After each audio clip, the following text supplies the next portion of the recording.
when Hassan's son, as well as himself, both shot Asaf with a slingshot in his eye. Oh, yeah. And, I don't remember what I said. I don't know. I said something like, okay. Let me just think for myself again. Basically, like, a renewal of, like the past. Oh, I'm sorry. My brain is fried. I've been talking for so long. Okay. What were we talking about? Oh, yeah. What does it mean, slingshot?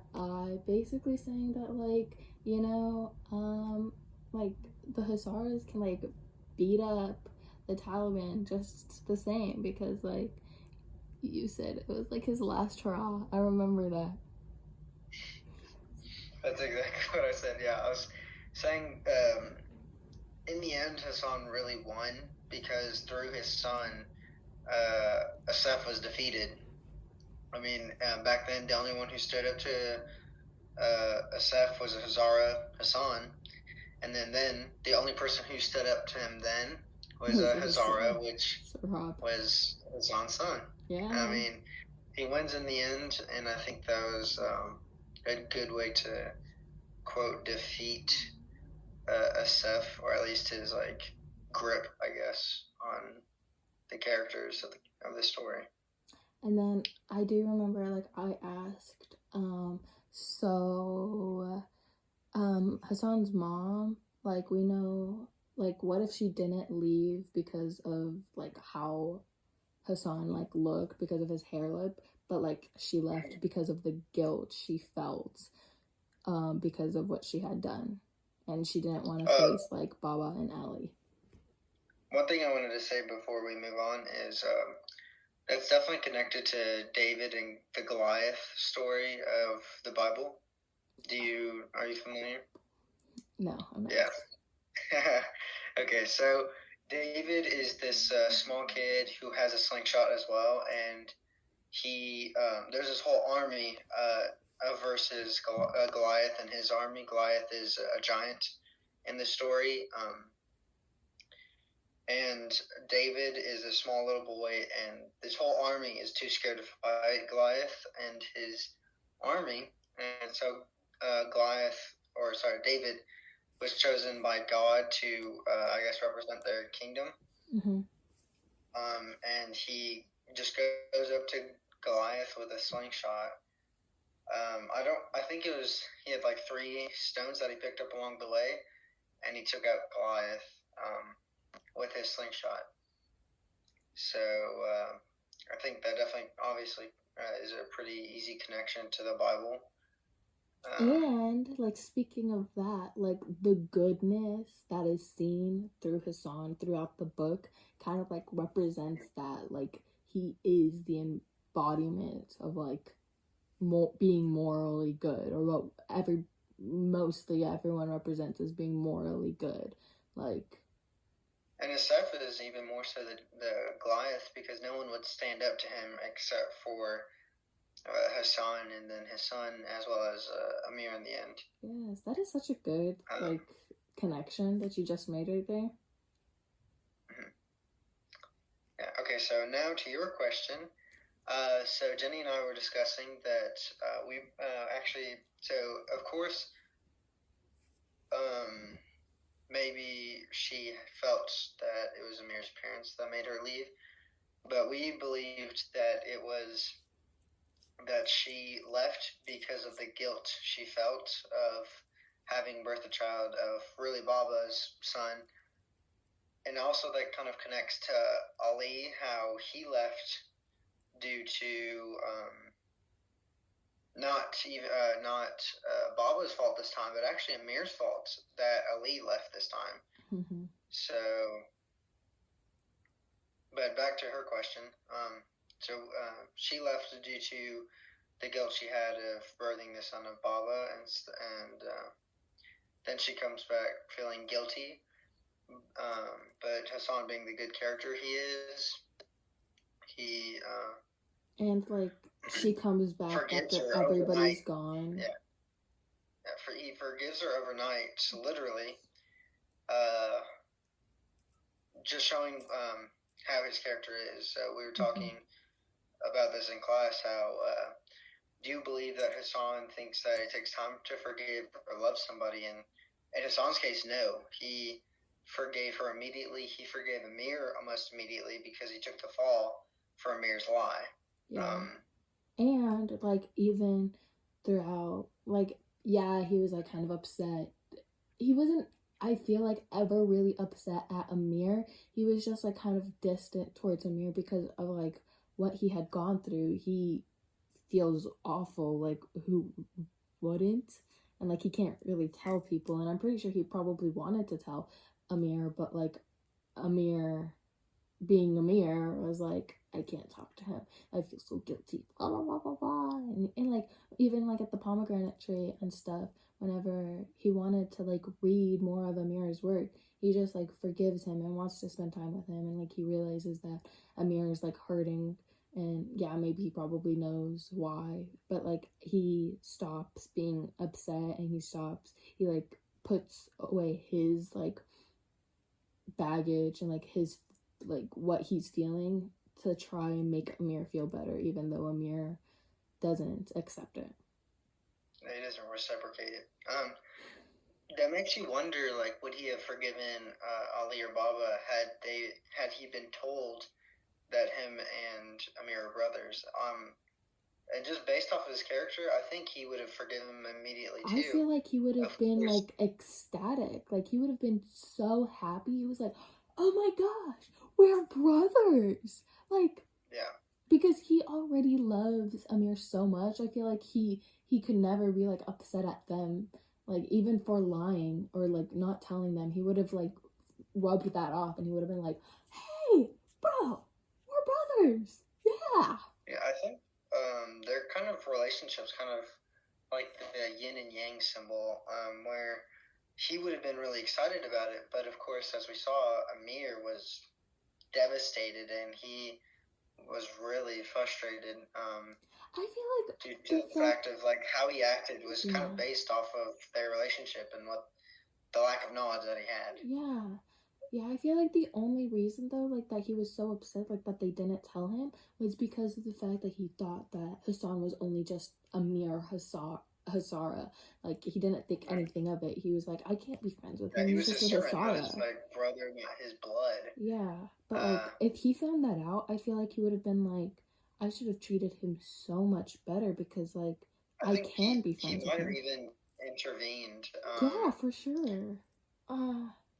I feel like he would have like took that into consideration. He's like, oh shoot, I guess that's my brother. I guess I should like, you know.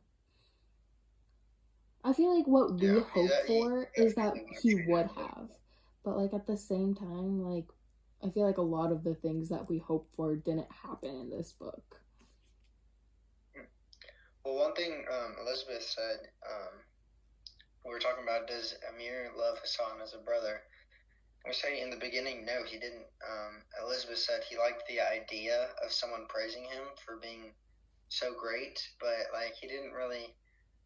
I mean, he had a love for Hassan in a way, but he didn't really even think of him as a friend because he would never call him. He never called him a friend. Yeah, like the sultans of Hassan of Kabul or whatever. He never once did that. But I think he definitely grew to love Hassan. I think probably just as much as Hassan loved Amir. Yeah. In the end. Especially since he ended up taking his son to America. Yeah, and I feel like even at the end, like he didn't think of like Hassan's son, like his nephew, as like a burden. He didn't feel like that at all. He really, I feel like, genuinely wanted to be there for Sohrab. He wanted to be like a part of his life because Hassan can't anymore. And I'm sure like he, after like everything he was told, like probably would have wanted Hassan to be in his life again too, and he probably would have wanted to take him to America. At least that's what I'm hoping for. I feel like that's what would have happened. He wanted to be like closer. I don't know. Yeah. But at the same time, I feel like maybe that wouldn't have happened because if all of this didn't happen and like Asef never like beat him up, I don't know if he would have like ever really forgiven himself, because like wasn't like, I feel like everybody thinks like that's like the turning point on like why he like changed and like why he like started taking that burden off his shoulder. So That's definitely a good question to a good statement to transition into our next question, which would be what does the irony like show or symbolize when Amir laughs at the beating that Asef gives him, when Asef just previously had said he laughed from his beating of the Russian soldier. yeah, like whenever I read that part, I was like, haha, like that ironical laugh that you have. You're like, you literally just said that you were like so happy that you like found your God because of like this beating, and like you were laughing, but now you're gonna be like that bodyguard that is mad and beats the person harder because they're laughing, because they found their redemption, because they found their God. I don't know, you know. Yeah, so it definitely shows a transition in each character's like their character. For Asef, he said he didn't grow up religious, or he never really was religious. Yeah. But after that moment, he found his relationship with his God, that's basically like his testimony. Yeah. And then for Amir, I think that shifted his character from cowardice to just the weight was lifted off of his shoulders after he got what he thought he deserved, which allowed weight to just be thrown off his shoulders. Like I'm sure that was very liberating for him. And because he was laughing, I can only assume that he felt like really liberated, which allowed him to grow as a character. He wasn't, I guess, it allowed him to say the truth about the situation. It allowed him to finally like forgive himself, as well as like accept what he had done, but also be like, I have finally gotten the punishment I deserved for what I did, which is what he has literally been craving his whole life. Yeah, the first time he gets to talk to his wife, he admits everything he did because he now feels like he's worthy to do so and to like live a better life. Beforehand, he was punishing himself by holding in that information because he thinks he deserves it, but after he deserves to be like weighed down by like what he did and like everything. It just leads to, I guess, redemption for himself. Okay. I think our next question. Symbols exist as shortcuts to ideas. What are prominent symbols in the novel? How they contribute to the work as a whole. We used the kite. The kite. It's in the title. Yeah. So I guess it has to be important, you know? I guess. Yeah. It definitely represents, as Shelby said in our class, new beginnings, new relationships, and so the last time that Amir runs a kite as a child, he has a new relationship with his father that is really good, but he also has a new relationship with Hassan that's really bad. So he gets a trade-off for that, which ends up leading to both of them turning sour, and him never seeing Hassan again. But it leads to a new beginning the next time he runs a kite, as well as redemption. That after betraying Hassan all those years and even betraying his son, running that kite allows him to grow a new relationship with Hassan's son, and running that kite just shows like what their future holds. And I also like added how like it was just like a really nice and like fitting ending for Amir to say "for you 1,000 times over," just to like get that out there. It's like so. Oh. Yeah, that's what that saying was. It was three main times it was said. Of course, is the beginning when Amir, or when Hassan. Hassan said it to Amir, showing this unconditional love or loyalty by the character who said it to the other character. Because then Amir was completely loyal to, or Hassan was completely loyal to Amir throughout the entire story after that. And before that, to be and honest. Then Fadid, the driver. Yeah. He said that to Amir, which kind of opened his eyes to the reality of what he just did and kind of hit him with a flashback. And he's like, that makes me feel good. Because when, of course, Hassan said that, it just blew his mind. So then when he says it to Sohrab, it blows nephew, his mind then too. It creates a new bond. Yeah. For sure. But like it's funny too because like he's like it just came out of his mouth. It just like flew out. It was like for you 1,000 times over. Like he didn't even think about what he was saying. He was just like, this is the new bond that I'm gonna have. Yeah, it was so genuine and true that like you could tell. It was just like amazing. Such a nice ending. Yeah, that was good. Oh, I feel like there are more symbols than just like the kite too, though. Like I feel like the pomegranate tree, like that's kind of like a good symbol to like have. Like the fact that it was still standing throughout everything, and it still had those markings, like whenever he came back. Like that kind of shows like how life and hope can still like persevere in a way. Yeah, he actually, the one thing when he goes back to visit and he goes up to the pomegranate tree, knowing that it's not going to bear any fruit, but just the pure, what it means to Amir and Hassan's relationship just compels him to go see it again. And the fact that it's still standing. Yeah, he knows he's risking his life right there. Because he's technically trespassing on another person's territory now. Yeah. But he does it just for the pure purity of what that tree represents.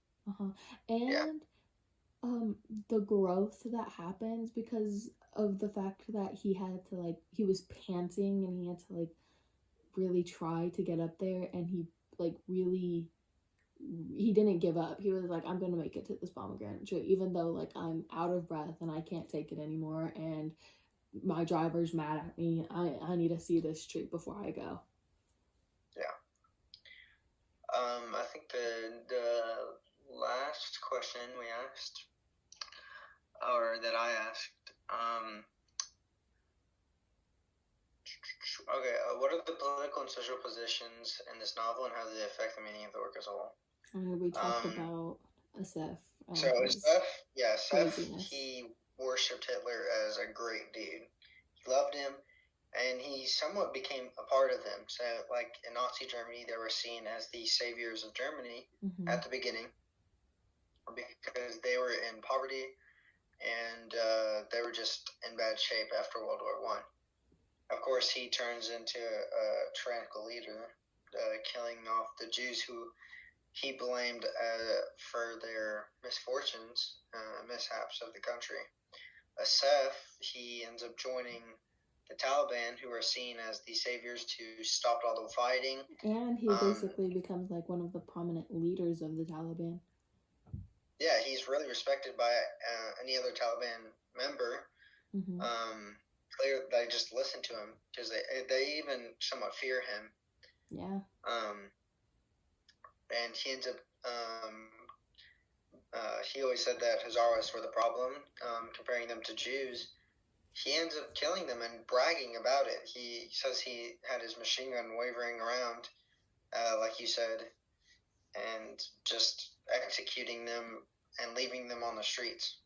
It's just like, it's crazy to think that he hates these people so much, yet he, like, does these things to them. He does the things, like the alley scene, to Hassan, and to Hassan's son. He literally went out of his way to go to the orphanage and find Sohrab just to like take him back to his house and do some awful things to him. Like, it's like, I just don't understand. Well, he definitely does that to dehumanize them. He thinks that he can treat them any way he wants, which is beyond awful. But it definitely just shows like that character is just a really evil dude. Yeah. So we were talking about he joins the Taliban, becomes a pretty prominent member of them. Another social position was, we talked about how Amir, he grew, so we, as me and Jenny, we grew up only knowing Afghanistan as what Amir saw when he went back to Afghanistan as like a 30-year-old. We thought it was like a more impoverished nation, war-filled, with the Taliban, of course, after 9/11. Yeah. Happened, because, I mean, we weren't even born until the year afterwards. But Amir grew up in Afghanistan when it was the most prominent country in the Middle East. It was thriving. He had a TV. He grew up in a rich household. He had warm water, running water at that. Had servants. He never. Farid, that dude said he never knew Afghanistan. He was always a tourist because he socially he was just higher up in the hierarchy, and then he comes back and he learns what living in poverty is like. He visits multiple people and stays at their huts where they don't have running water. They barely have food to feed their guests. Mm-hmm. He goes to a hotel where their window's broken. They don't have running water. The toilet doesn't work. There's blood stains. Yeah, I mean, he switches social positions for a month. He goes to hospital. Yeah. He goes to hospital that like isn't the greatest that you could have. People can just like walk in. It's like, yeah, there's just dead bodies on the floor, bullet holes, destroyed buildings. Wait, I don't think. Wait, what hospital? Because the hospital that they stayed in, it wasn't that bad, was it? Because like it was outside of Afghanistan. It was like in a different part. No, it was in Peshawar, which is still in Afghanistan. Yeah, but it wasn't like as bad as like Kabul, which is where they were. I don't know. Yes, I do remember because they had to get out of Peshawar into like that new hotel, better area. They had to leave. Yes. I mean, the hotel wasn't that bad itself, but it was still like in the Taliban's reach. The new one that they went to. Yeah, but the new one where Hassan's son was, that one was definitely nice, and Islamistan, or that somewhere. Islamabad? Yeah, Islamabad.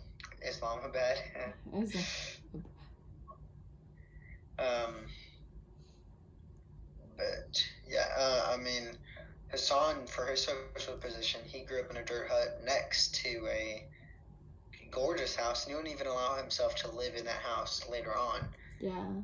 He's found, his family is found in a dirt hut, where the little town or village is filled with other people with dirt huts. He's a Hazara, so he doesn't think he's worthy to live in Amir's house. He doesn't think Amir would even like appreciate him living in what used to be his house. It's also crazy to think about, like, he knows that Amir, like, that's how he thinks of Amir, that, like, Amir wouldn't be okay with him living in his house.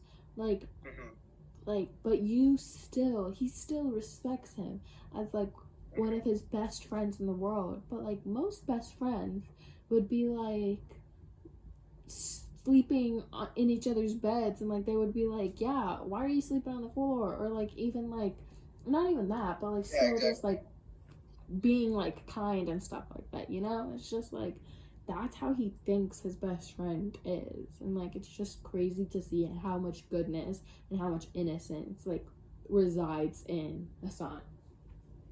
It also shows like he allows his mom to stay in his friend's house, but not himself.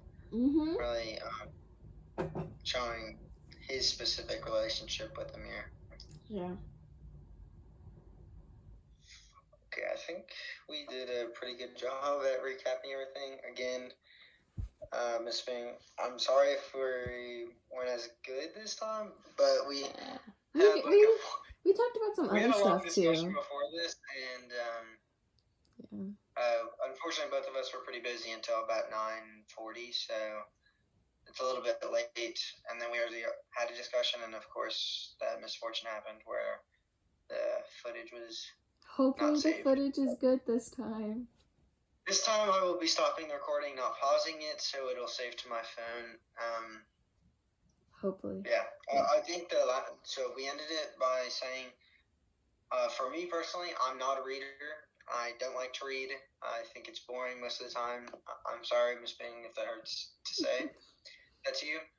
But I will admit this book was addicting to read, and I loved it. It is probably my favorite book. Othello was really interesting to read too after you got past the annoying literature to read because it was just a little difficult to read without you translating the words for us. But this was a great book. I really enjoyed reading it, so definitely glad this was added into our curriculum. Yeah, me too. Like I'm definitely like more of a reader than Brandon is here, but I like haven't read in like a fat minute, so I'm just like really glad to like have read this because it definitely brought back my love for reading. I think the last time I read a full book was before freshman year because we read Fahrenheit 451 in sophomore year, but I didn't even finish it because I thought it was boring. So this book was written really well, and I loved learning about the background of Afghanistan and more so about like the culture of Afghanistan as well as like Muslims. Definitely gives you a different perspective because, like I was saying, in America, we're really when you think of Muslim, first thing you probably think of is 9/11. Which is like, it's very Islamophobic. Which is usually a pretty negative view. Of course, I've known Jenny. Of course, her family is Muslim, so I don't have I have the most negative opinion about them. No, but but I mean, some people unfortunately think negative things about them. But after this book, you can really think of nothing but sympathy, specifically for Afghanistan. Like you think of them as Taliban, ISIS, but really like there's people that live there too. Yeah, like real people struggling. And they don't even like the people like the ISIS or Taliban, but they can't stand up to them. Yeah. Because they don't have the power. Yeah. Yeah. So it's definitely a good book for all that. All right. We should wrap this up before the call ends again. Yeah. All right. Good night, Jenny.